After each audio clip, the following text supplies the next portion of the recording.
Notre pépite ce matin avec vous, Noémie Vira, c'est une petite révolution dans le textile. Oui, Purnat, c'est une start-up industrielle. C'est à la fois une deep tech, une health tech et une green tech aujourd'hui. C'est une start-up qui est capable de développer le premier textile donc, qui capte et détruit les polluants de l'air donc, pour améliorer la qualité de tous les environnements intérieurs. On va en parler avec vous aujourd'hui, Manon Vaillant. Bonjour. Bonjour. Vous êtes directrice générale de Purnat. Alors expliquez-nous comment cela fonctionne, comment on peut se représenter sur ce textile et par quels moyens on peut détruire les polluants. Alors, tout simplement, comment ça se représente, c'est sous la forme de ce fil. D'une bobine de fil, donc. Exactement. Ouais. On pourrait presque le tisser, ou même on pourrait complètement le tisser. Et en fait, ce fil, c'est le fruit des travaux de recherche de mon associé, qui est docteur en physico-chimie des matériaux. Et donc, on est sur de la chimie des matériaux. C'est un matériau de synthèse qui a la capacité de détruire les polluants organiques, donc les polluants qui vont se retrouver dans l'air, tout ce qui est polluants chimiques, les COV, mais aussi tout ce qui est polluants biologiques, les bactéries et les virus. C'est incroyable. Oui, on dirait de la magie. Ouais, c'est un petit peu de la magie. C'est des nanomatériaux, comment ça fonctionne? C'est du dioxyde de titane, c'est pour ça qu'il y a beaucoup de technologies qui utilisent ça, notamment des murs antipolluants qui utilisent du dioxyde de titane, c'est un peu le même principe? C'est tout à fait ça en fait, sauf que en fait, la vraie nouveauté, effectivement, nous, on est sur de la photocatalyse.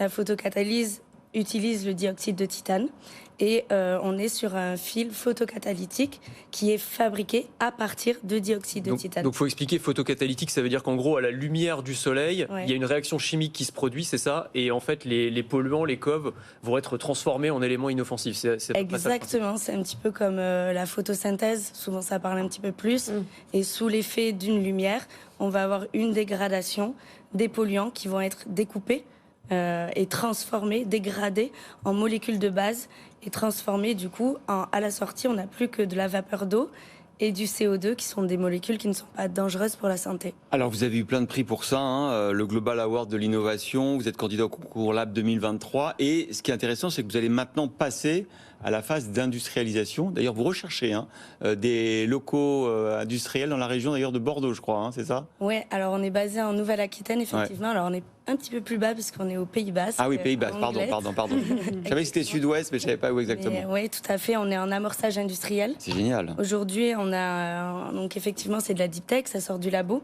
Maintenant on a progressé, ça fait bientôt 3 ans que l'entreprise est née. Et on a suffisamment développé pour être en phase d'industrialisation. On a un procédé en 3 étapes. Les 2 premières étapes sont verrouillées. Enfin, ça y est, on a réussi. On est sur des cadences suffisamment importantes pour être vraiment des industriels qui sont en sous-traitance. Et la 3e étape, on est dans le secret, parce que il y a du brevet, il y a de la stratégie du secret, et c'est dans cette 3e étape que réside le secret. Et donc là, on est sur une fabrication de machines spéciales qu'on va accueillir, on l'espère, dès cet été, et pour lesquelles il nous faut trouver des locaux pour pouvoir continuer. À quoi ça sert après? J'en fais des rideaux, de la moquette, c'est pour l'industrie, ça va servir à quoi? Absolument pas, en fait, c'est tout simplement, finalement, à partir de ce fil, on fabrique un textile. Donc ça ressemble à ce que vous avez ici. Et ces textiles, tout simplement, c'est ni plus ni moins que des filtres, à la différence près qu'ils vont détruire les polluants de l'air au lieu de seulement les stopper. Donc on peut les mettre sur des installations industrielles, on pourrait les mettre dans des clims aussi par exemple? Exactement, c'est ça. Ouais. Il faut les mettre, il faut qu'il y ait un système de ventilation, il faut qu'il y ait de l'aérolique. C'est génial parce que ça veut dire que ça peut révolutionner Mais vous disiez qu'il faut le soleil. Exactement.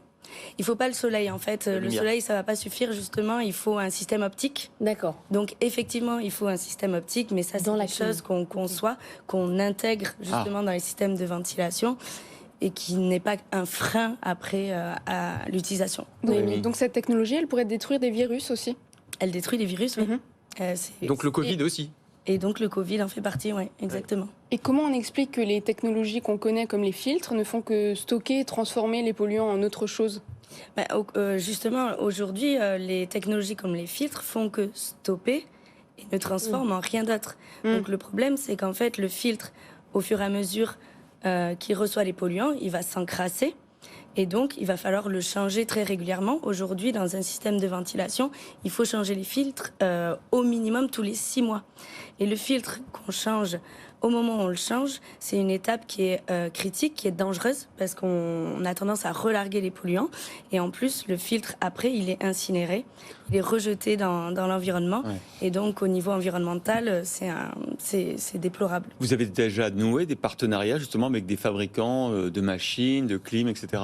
Aujourd'hui, on est exactement à ce stade-là où on est en train de négocier, on va dire, des contrats de préétude pour mettre en forme sur mesure la technologie de manière à ce qu'elle se plug. On fait du plug-in dans les installations et avec les fabricants de produits finis pour la ventilation. Bon, c'est génial, Purnat. À suivre, Anthony.